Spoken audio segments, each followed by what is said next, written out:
Okay, so here we are at our team meeting. We've been meeting once a month. We're taking a small portion of time right now to discuss a topic that we do every single time. This is on the docket. We're talking about reopening for shopping, for events, where we look on a timeline. How does everything look? We're all going to give our opinions. We're going to vote on it like we did last time and discuss it for and against. I know right now there's a lot of stores. I believe the mayor herself has stated that stores can now be open to 25 capacity. So technically, legally, you could have I think a pod in here. Yeah. Pretty much. But then that means no one else could come in to go shopping technically, because I think we can seat like 40 people or something like that. So something like that. So I know there's stores. You have several other other businesses. You have a lot of businesses, not just game stores, but other businesses that are opening right now. I mean, the constant one was always Target or Walmart. You're shopping, but those were essential businesses too as well. We're not technically considered. I don't, see us as essential. But you have your gyms, your museums, other businesses are now open to business for people to come in, and that pertains to from Louis Vuitton to your local game store to now. So we present this question every single time: do we open up? Do we reopen? Because right now, currently, we still do shipping, distribution, and home deliveries.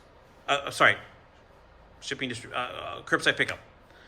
So a lot of our stuff is on our website right now. And we're adding more onto it. So the point is to determine if we're going to move forward in this direction. So Dylan, at the end, can you hear me?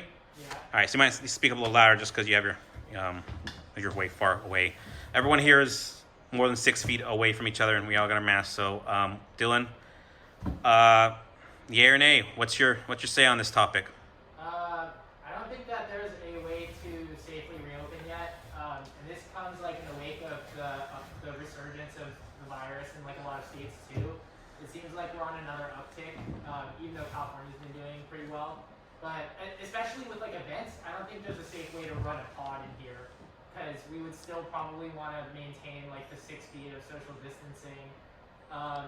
And I guess by that same logic, having people in here to shop around wouldn't allow the staff to maintain that distance either. So in my opinion, it's probably not safe. Yeah, things are. I mean, unless we were running, if we were running events outside, to me that would be a different story. But indoors, especially at a single table, I don't think that there's a good way to do it. So let's say we were running events outside. How does that change your thought process now? Let's say we had something set up out there to run events outside. I mean, there's also a bunch of logistical issues with that too. We saw some people would try to set up barriers on tables and stuff like that. Yeah. And I think that that's a good idea. I think that it might not be the easiest way to it's not easy to make that work in reality.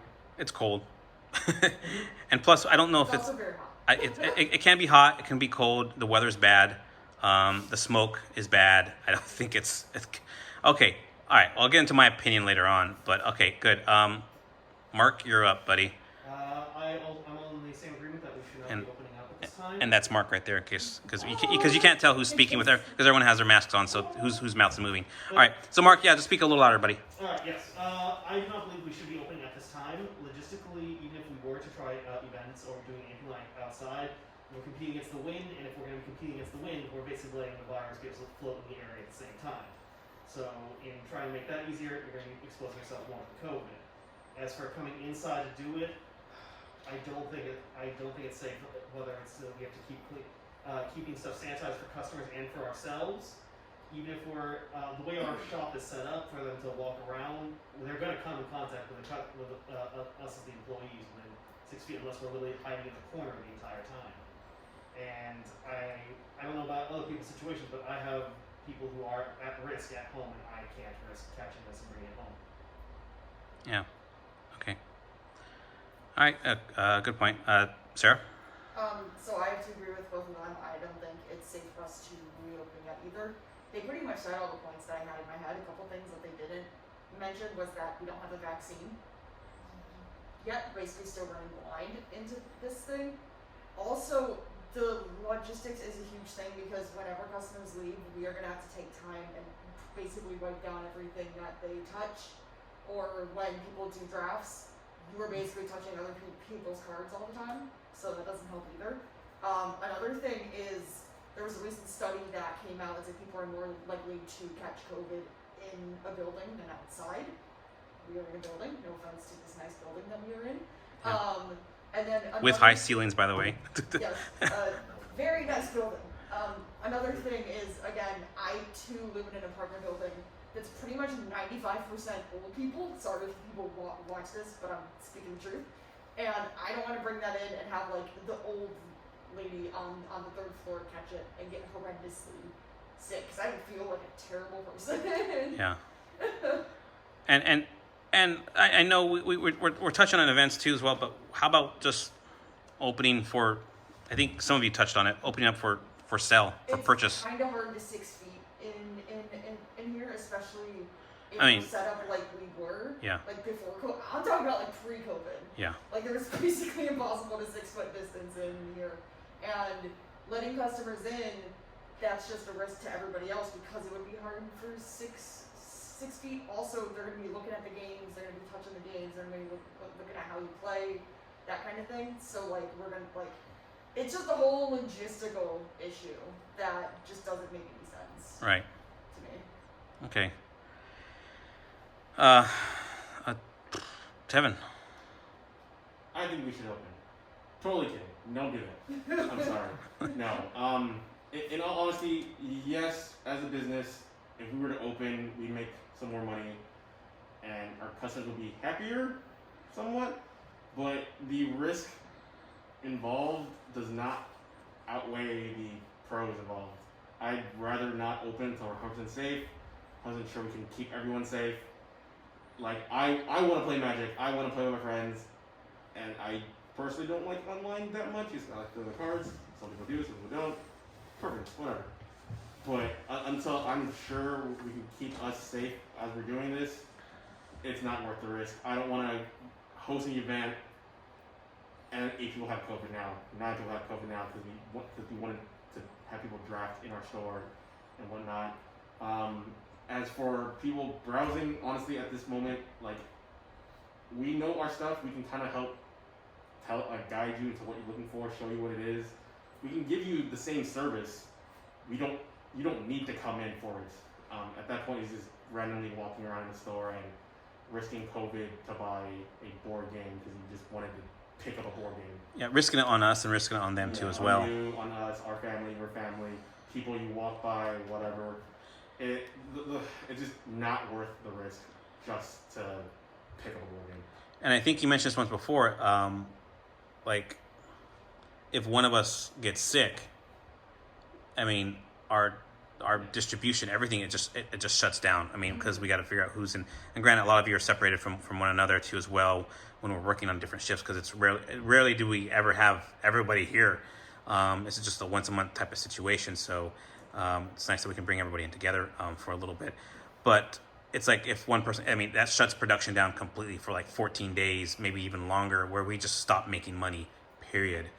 And I think I think you mentioned too before, it's like, hey, if we can afford to make less, and I agree with this guys, I said this to myself, if we can afford to make less, we should make less, just to keep everyone safe.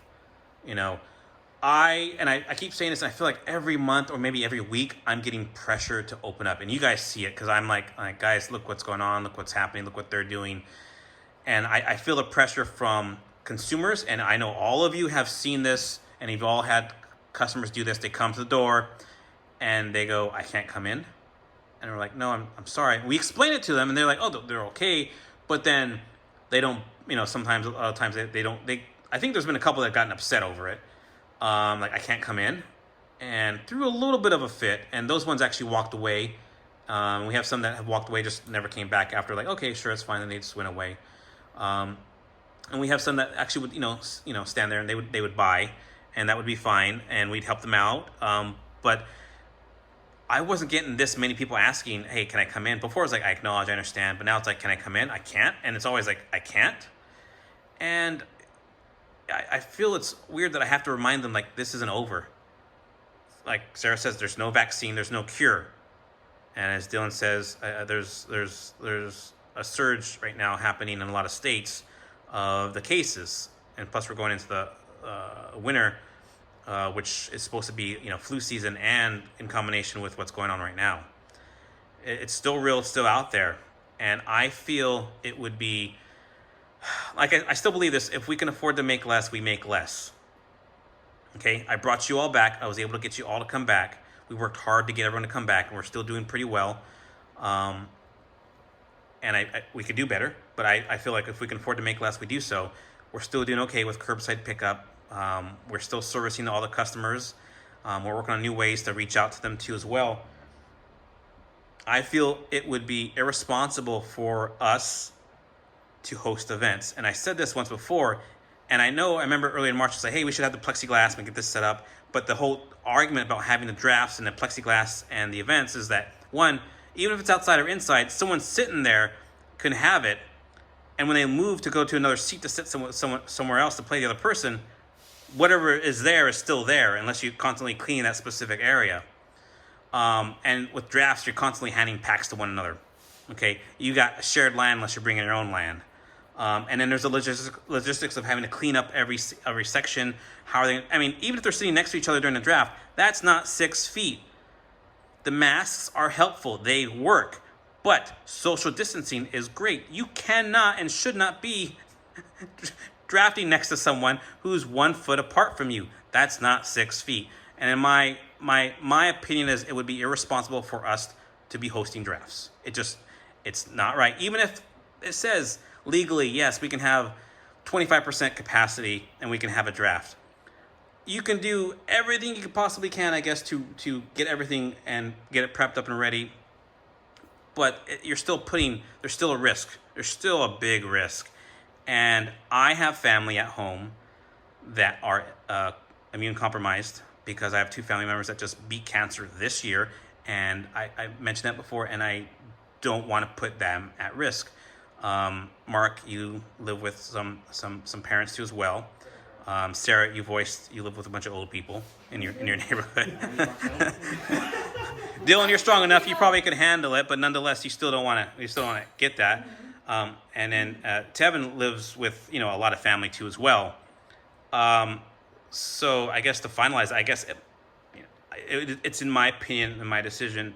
Our decision, I believe, but also my opinion that I feel, and I hear your viewpoints and your feedback, that we remain closed.